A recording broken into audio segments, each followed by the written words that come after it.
1. Mein Kampf, banned bestseller. In 1924, while in prison for high treason, Hitler began writing what would later be considered one of the world's most dangerous books. In Mein Kampf, My Struggle, which was initially published in 2 volumes, 1925-1927, Hitler chronicled his life and presented his racist ideology. He claimed to have become a fanatical anti-Semite while living in Vienna. Although it initially had only limited success, Mein Kampf's popularity grew, as did that of Hitler and the Nazis. A Bible of National Socialism, it was required reading in Germany, and by 1939, more than 5 million copies had been sold. After Hitler's death, the work was banned in Germany and other countries, and the German state of Bavaria, which held the copyright, refused to grant publishing rights. However, some foreign publishers continued to print the work, and in 2016 it entered the public domain after the copyright expired. Days later, a heavily annotated Mein Kampf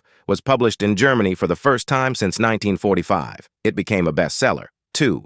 He never personally won an election. When Hitler ran for president in April 1932, he lost to Paul von Hindenburg.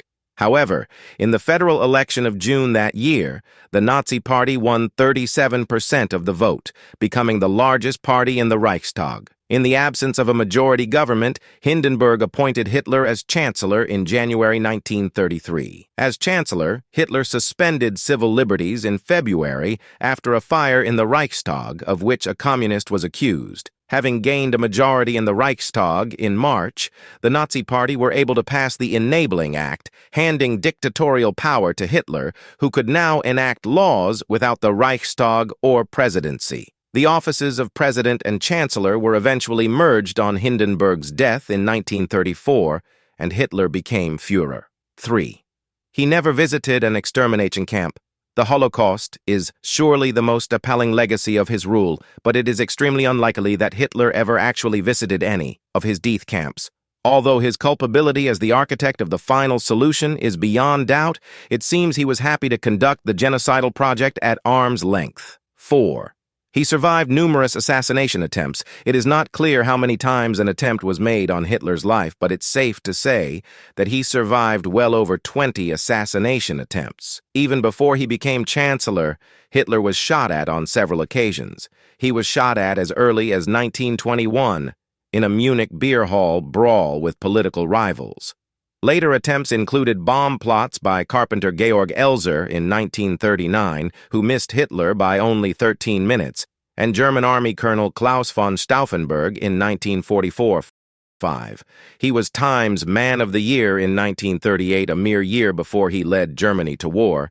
Time magazine bestowed the title of Man of the Year on Hitler. It's important to note, however, that the award isn't always meant as an endorsement. Indeed, Time claims that the title is more a measure of newsworthiness and impact, which explains why fellow recipients of the dubious accolade include Stalin, Khrushchev, and Ayatollah Khomeini. Hitler was then nominated for the Nobel Peace Prize by an anti-fascist Swedish legislator who never meant for it to be taken seriously. The nomination was withdrawn, and Hitler banned Germans from accepting Nobel Prizes.